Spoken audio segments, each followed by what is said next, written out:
Bonjour à tous, on se retrouve pour notre format qui passe en revue des jeux auxquels on a joué récemment. Donc deuxième édition de ce format, et ça va être une édition un peu petit jeu. Voilà, petite boîte. Semaine. Petite boîte. On a choisi un certain nombre de centimètres de limite. Mais grande profondeur. Mais grande... Ok. Aujourd'hui ça va être Valbara, Arboretum et Scout. Scout. Faut le crier à chaque fois.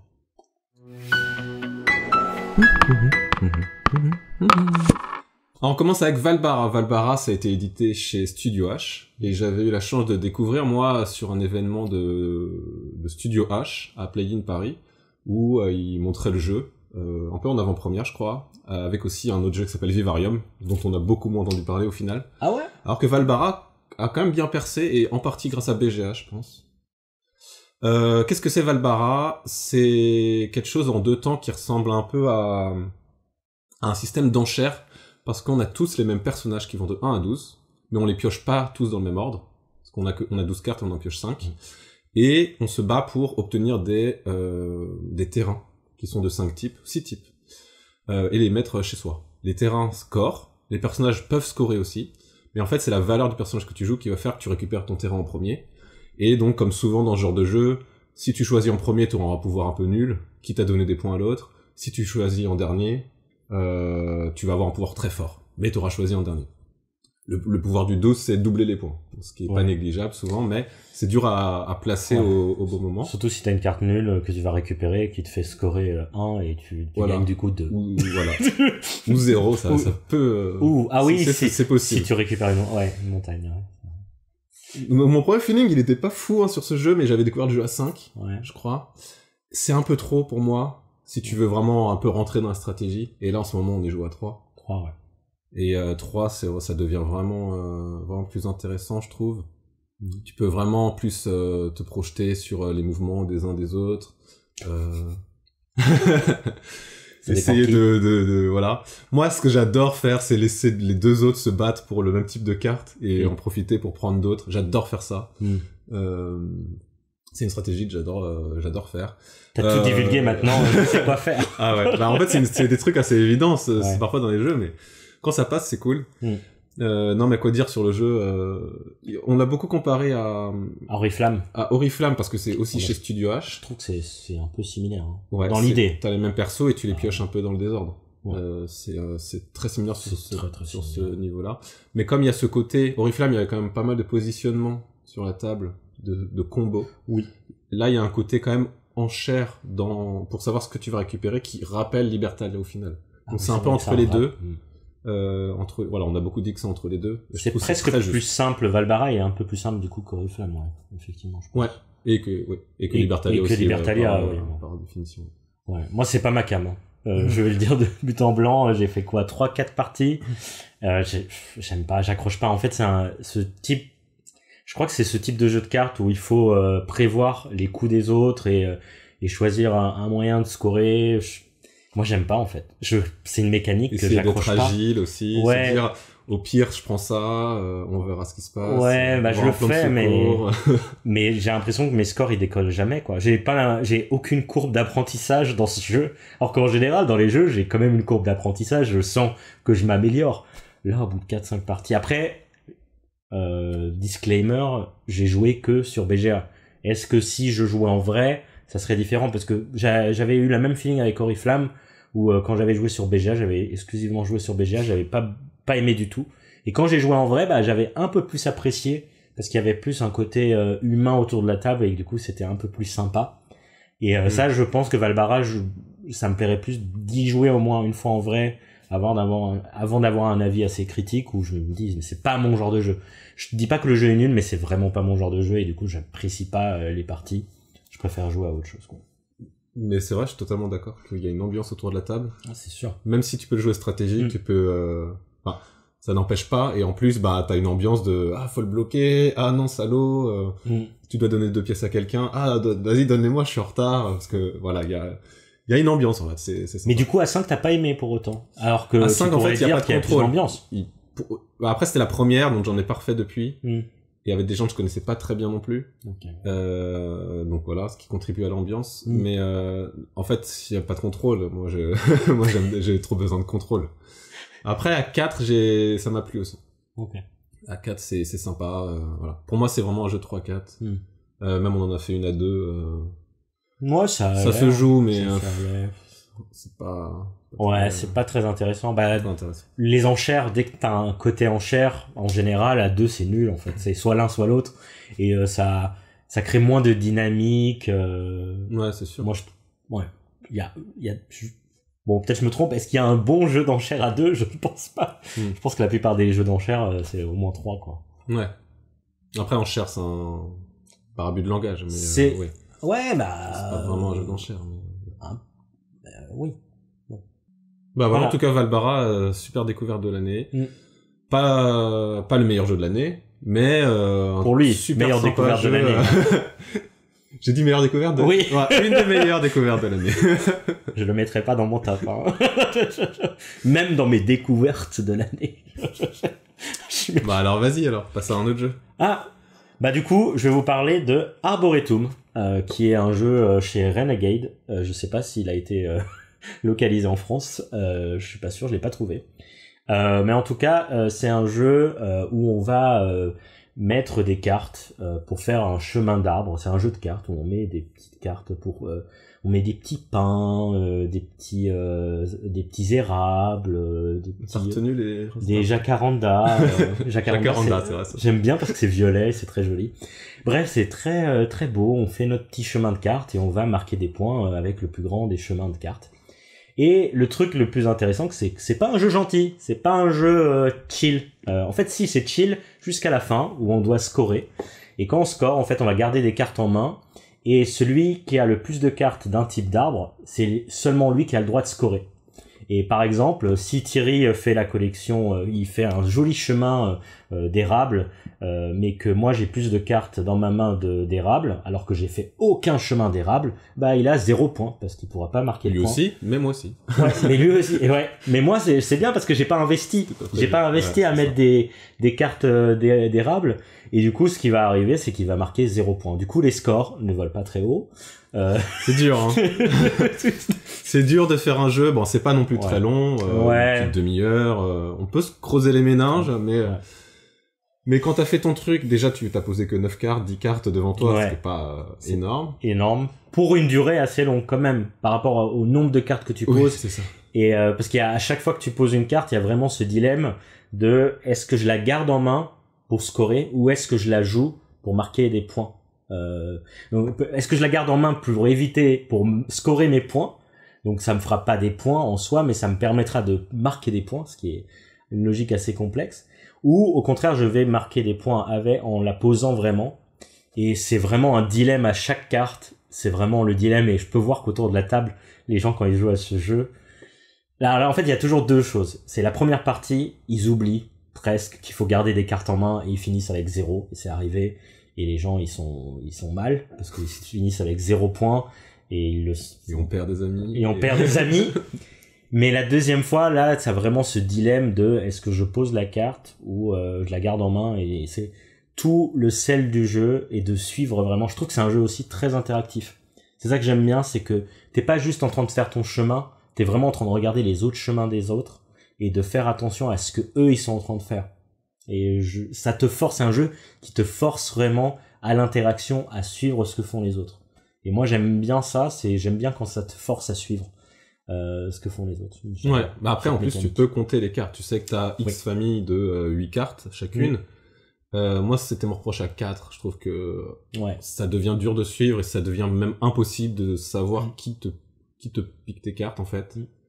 Alors qu'à 2 c'est un vrai affrontement. Et à 2 ça devient très très technique. Mais dans Lost Cities quand même. Il y a la même idée de jouer une carte et de défausser une carte, c'est toujours les deux actions qu'on fait. Il y a un feeling Lost Cities, je suis d'accord, sauf que Lost Cities tu marques énormément de points. De 200 points.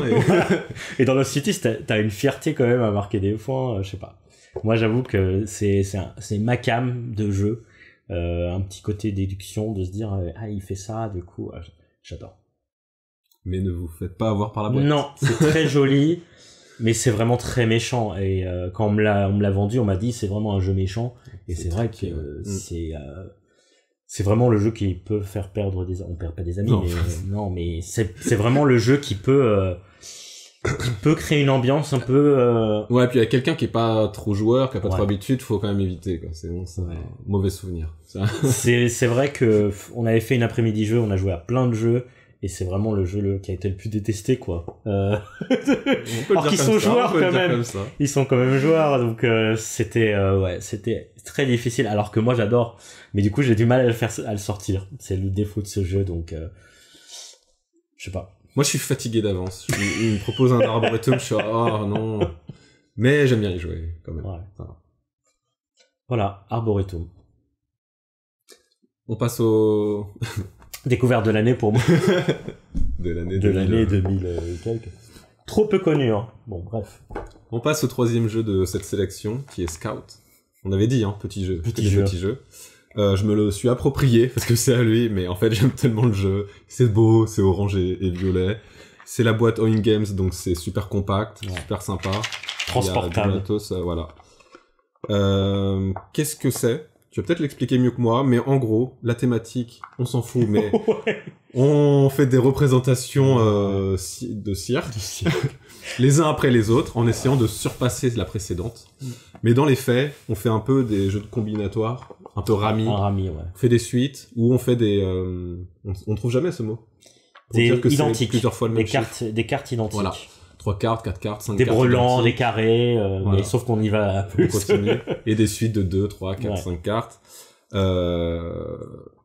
Voilà. On fait mieux que le précédent. Si on n'arrive pas à faire mieux, on récupère une carte dans notre jeu. Mais quel est le twist, évidemment? Petit twist. C'est que, en fait, je fais tout tomber. C'est que, en fait, les cartes, on les a piochées au début et elles ne bougent plus. Elle bouge plus. T'as pas le droit de réorganiser tes cartes. Et ça- Alors déjà, c'est bizarre parce que moi, quand je joue à des jeux de pli, il y a déjà des gens qui réorganisent pas leurs cartes. Moi, ça m'énerve. Ouais. Trier les cartes par couleur, bon sang. Sauf dans ce jeu. Sauf dans ce jeu. Sauf dans le jeu. T'as eu Ouais. 6, 9, 4, 8, 2. Et bah, tant pis pour toi. T'as pas de suite. Ouais. T'as pas plusieurs fois la même valeur. Mais c'est comme ça. Chaque valeur a la même couleur. Ouais. On joue pas sur les couleurs, en fait. Non. Voilà. C'est que des valeurs de 1 à 8, 1 à 9 ou 1 à 10 en fonction du nombre de joueurs. Mais ce qui est rigolo, c'est quand tu décides de recruter une carte pour la mettre dans ton jeu, là, tu peux l'intercaler ou la retourner, parce qu'elles sont aussi de double face. Ouais. Ça, c'est sympa. Et l'intercaler pour commencer à faire tes trucs. Et si tu joues une main, bah forcément, en fait, ça va rapprocher les deux extrémités. Donc ça va peut-être te créer d'autres combinaisons. Et c'est là tout le sel, en fait. Tu te dis, comment je vais faire mes combinaisons? Dans quel ordre? Ouais, tu vas avoir deux choses. C'est soit rajouter des cartes et qui vont t'arranger pour créer les combinaisons comme t'as dit, ou soit en retirer aussi, parce que des fois, on peut réussir à en retirer une qui nous gêne, parce que elle permet de faire une énorme suite. Et c'est vrai que bah il faut pas jouer avec Thierry parce que c'est le roi, c'est le roi des grandes suites. Ce qui est assez passionnant, c'est que quand même, au début, tu choisis ta main, donc à l'envers ou à l'endroit, tu la choisis quand même, et en fait, tu peux déjà établir une stratégie. Tu peux te dire, ok, là, mon but, ça va être de faire ça, de jouer ça, c'est nul, mais ça me permettra de rapprocher d'autres cartes, et tu peux établir un plan de jeu, ça j'aime beaucoup dans l'idée, parce que tu vas pas beaucoup repiocher. Après, je pense pas qu'on puisse énormément compter les cartes. Non. Ce qui peut être un truc que j'aime bien normalement, mais c'est un peu dur de se dire ah je cherche un 8, où sont les 8? Non, tu peux pas faire ça en fait. Donc ça, à moins d'être très fort. Ouais, bah sûrement. Peut-être qu'un jour j'arriverai à un Après, si tu niveau connais où, toutes les combinaisons, bah, il y a toutes les combinaisons, mais donc, tu les connais en fait, mais faut être très fort. Je pense que c'est possible. Ouais. Parce que en plus, c'est un jeu où on distribue toutes les cartes. Ouais, c'est ça. Donc on a toutes Ça, les on cartes aime, sont on en aime jeu. ça. C'est-à-dire c'est pas un jeu où on retire quelques cartes et bah Skull King tu retires des cartes, tu distribues pas tout quoi. Là C'est ça. t'as toutes les cartes. Toutes les cartes sont autour de la table que tu joues alors il faut pas jouer à deux. C'est impossible de jouer à deux. C'est 3, 4, 5 et je pense que le mieux c'est 4. Et du coup tout le monde a les cartes en main et j'adore. C'est trop le plaisir de te dire, c'est pas il y a combien de cartes qu'on distribue à chacun? Non, tu distribues tout. Et toi, en termes d'ambiance, tu trouves ça comment? C'est génial. Ah, mais moi- autour de la table. Ah, moi j'aime bien. J'aime bien l'ambiance qu'il y a où tu bats l'autre, tu fais, je sais pas, moi je trouve que c'est quand même un jeu c'est quand même un jeu qui reste accessible, et du coup, tout en ayant un certain plaisir de jeu, t'as aussi un côté, une bonne ambiance après, on réfléchit quand même pas mal à ce qu'on essaie de faire, mais c'est un bon jeu, dans tous les sens.